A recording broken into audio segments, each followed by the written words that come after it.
और तब से पाकिस्तान के हालात वाक़यात और सियासी सूरत-ए-हाल का लेते हैं जायजा। कोई तस्लीम करे या ना करे, किसी को यकीन आए नहीं आए, लेकिन ये हकीकत है कि ये जो निज़ाम है वो सीधा निज़ाम ये ज़मीन बोस हो रहा है और ये निज़ाम दीन को भी और तमाम के तमाम सहूलतकारों को भी, और जो इस निज़ाम के हिस्सेदार हैं, इसको चला रहे हैं और जो इसको चलवा रहे हैं, कोई भी इसमें बचने वाला नहीं है। सारे के सारे अपने अंजाम को पहुंचेंगे।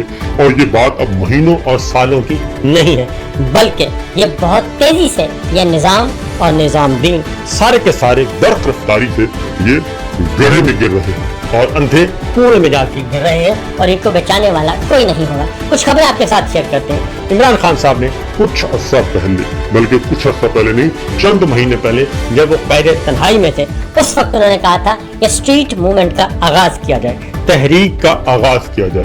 और फिर और सबसे बड़ी बात यह है कि उन्होंने ये भी कहा कि आप सब मिलकर इस निज़ाम को गिराएं और इस जाली निज़ाम के खिलाफ मज़ाहमत करें। इमरान खान साहब पहले शख्स थे जिन्होंने जेलों में बैठ के जेल में कैद होकर उन्होंने कहा था कि 26वीं तरमीम गैर आईनी तरमीम आ रही है, 27वीं गैर आईनी तरमीम आ रही है और इनका इरादा है आइन को तोड़ने का, मसख करने का, और इनका इरादा है अदलिया को पामाल करने का और बुनियादी इंसानी हकूक को पामाल करने का, मीडिया को दबाने का। उन्होंने जेल में बैठकर ये बात बताई थी, लेकिन किसी के कानों पर जूं तक नहीं रेंगी।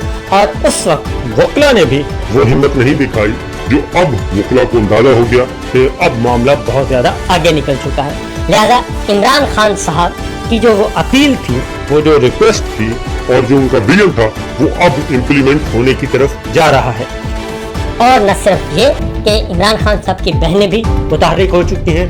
PTI की मुतहर्रिक तो पहले ही थी, अब मजीद मुतहर्रिक हुई है। और तहरीके तहफ़्फ़ुज़-ए-आईन पाकिस्तान, जो कि मुत्तहिदा अपोजिशन है, जिसमें बलूचिस्तान की जमातें भी मौजूद है, जिसमें पंजाब भी मौजूद है, और जिसमें के तमाम प्रेशर ग्रुप्स और पॉलिटिकल पार्टीज और पॉलिटिकल ग्रुप्स जो वो इकट्ठे हो रहे हैं। इसके साथ साथ जो अगला सबसे अहम, हम ये कहते थे कि वकला को आगे आना चाहिए, क्योंकि अगर वकला चाहें, किसान चाहें, तलबा चाहें, ट्रेड यूनियंस वाले चाहें, कारोबारी लोग चाहें, तो इनमें से कोई भी दो तबके अगर चाहें, और सबसे बढ़कर ये कि वकला वो अगर चाहें तो वो एक हफ्ते के अंदर अंदर इस सिस्टम को जैम कर सकते हैं।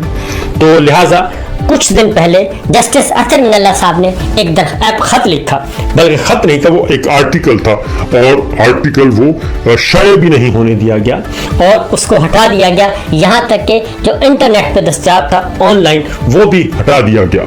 लेकिन उसके कुछ मंदरजात बाहर आ चुके थे, जिसमें वाज़ेह तौर पर उन्होंने कहा था कि ये निज़ाम जो है अब सिर्फ